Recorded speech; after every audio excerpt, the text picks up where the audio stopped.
Imagine the overwhelming stench, the inadequate ventilation, the repulsive toilet facilities, the poor quality food, and above all, the perpetual dread of your life being snatched away at any given moment.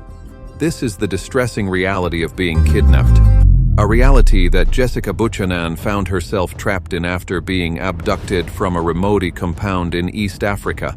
What makes her plight even more dire is the agonizing urinary tract infection that has ravaged her body, leaving her sick and malnourished in the unforgiving desert, with no beacon of hope in sight, knowing all too well that the American government stands firm on its policy of not negotiating with terrorists.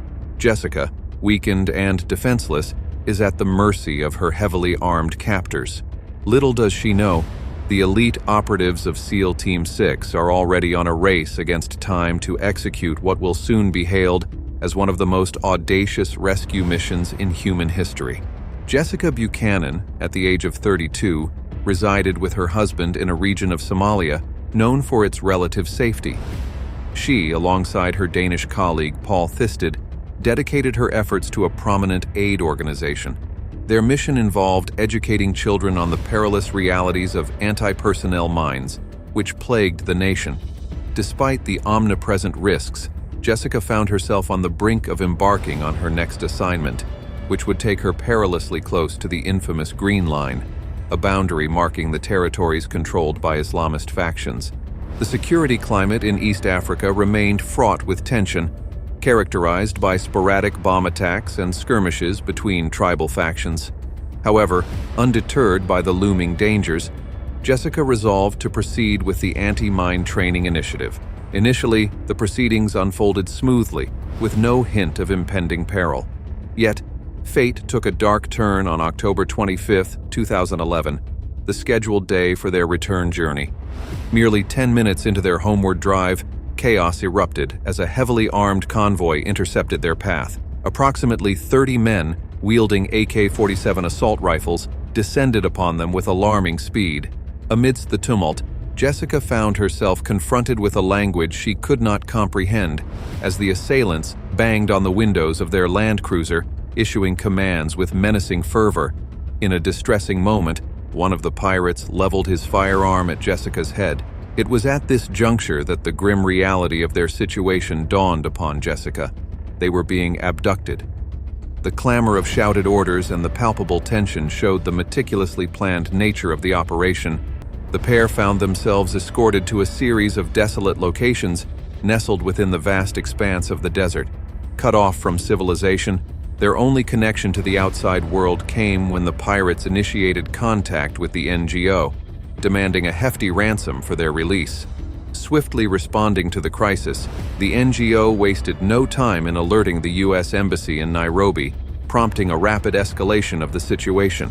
With the involvement of the FBI, even President Obama himself was briefed on the unfolding events. Negotiations ensued, dragging on for months as authorities and kidnappers engaged in a tense standoff. Meanwhile, the FBI meticulously pieced together clues, identifying the elusive pirate clan responsible, and eventually pinpointing the hostages' whereabouts. The methods used to locate the camp remain shrouded in secrecy, likely involving sophisticated techniques such as signal intercepts, unmanned drone surveillance, and probably intel from locals. However, the situation was further complicated by Buchanan's untreated thyroid condition, exacerbating the urgency of the situation. Every day brought new challenges for Jessica as she battled not only hunger and scorching heat, but also the constant threat of harm from her captors. As time wore on, Jessica's health deteriorated rapidly, and during a desperate phone call with negotiators, she expressed fears that her condition would soon become fatal. Recognizing the gravity of the situation, authorities concluded that her medical predicament posed an imminent threat to her life, necessitating consideration of a military intervention. On the 23rd of January 2012, a pivotal moment unfolded as President Obama convened with his advisory team. Emotions ran high as they discussed the fate of hostages. With a heavy heart yet determined, President Obama ultimately authorized the daring rescue operation. The chosen heroes were none other than the renowned SEAL Team 6, known for their unwavering courage and unmatched skills. 24 of America's finest warriors prepared to embark on a perilous mission, risking everything to bring the hostages home safely. Their strategy was meticulous: parachute into Somalia under the cover of darkness and stealthily approach the pirate stronghold on foot. Meanwhile, at the nerve center in Djibouti, approximately 500 miles from Jessica's plight, every resource deemed valuable to the operation was assembled. The cost of this endeavor soared, exceeding a staggering $100 million. Yet for America, no price was too high when it came to safeguarding its citizens.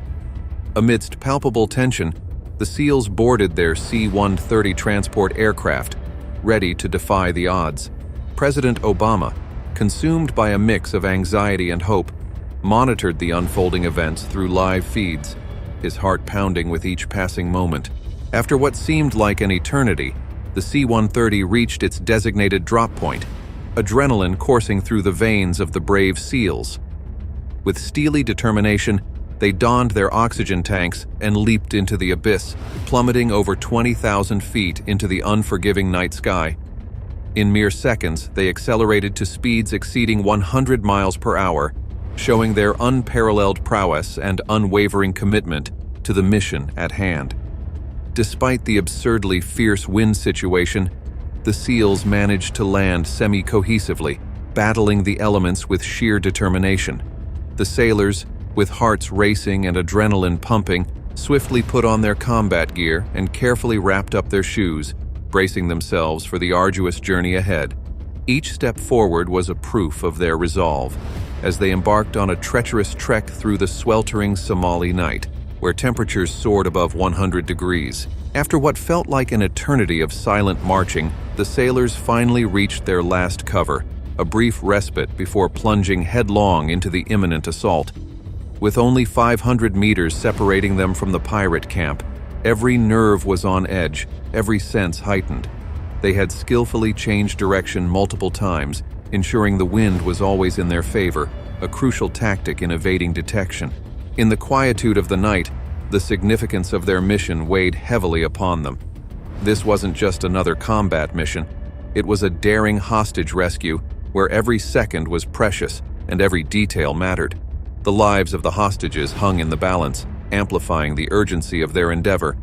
As the elite SEAL team prepared to advance, time seemed to slow to a crawl. The anticipation was evident as they crept closer to their target, mere whispers in the shadows. Led by the seasoned veteran Justin Sheffield, they moved with calculated precision, each movement deliberate and measured. With a silent hand signal, the operators fanned out, their rifles poised and ready. Approaching the camp, they were relieved to find it relatively tranquil, devoid of the usual sentries and watchdogs. The pirates' lax security, fueled by their disdain for guard dogs and indulgence in local narcotics, played into the SEALs' hands, easing their path towards the hostages. The SEALs stealthily maneuvered into their final assault positions, their hearts pounding with anticipation, when suddenly, a rustle in the bushes startled one of the barely conscious pirates.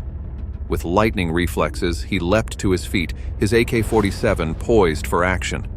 Moments later, the SEAL team unleashed a storm of firepower upon the pirates, their HK-416s and HK-MP7s roaring with deadly precision. In a matter of minutes, all 9 pirates lay lifeless, their threat neutralized, and not a single SEAL had suffered harm in the intense firefight. As the echoes of gunfire faded, the hostages, trembling with fear, could only hear the haunting cries of the pirates meeting their fate. Then, to their astonishment, rugged, heavily armed men with piercing green eyes entered the room declaring, "We are the American military, and we're here to take you home." Relief washed over the hostages as they were whisked away to safety, escorted by the valiant SEAL team. With hearts pounding and adrenaline still coursing through their veins, the team and the 2 rescued hostages made their daring escape on foot to a prearranged extraction point nearby. There, they were met by a fleet of helicopters manned by the elite 160th SOAR, ready to transport them to safety.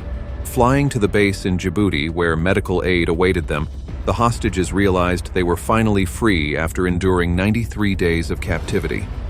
During the helicopter flight out of Somalia, a member of the FBI HRT team solemnly handed Buchanan a folded Stars and Stripes flag, a symbol of their hard-won freedom. In her memoir, Buchanan reflects on this poignant moment, expressing her profound pride in being an American. Paul Thisted, reflecting on his ordeal, acknowledges the irony of his situation.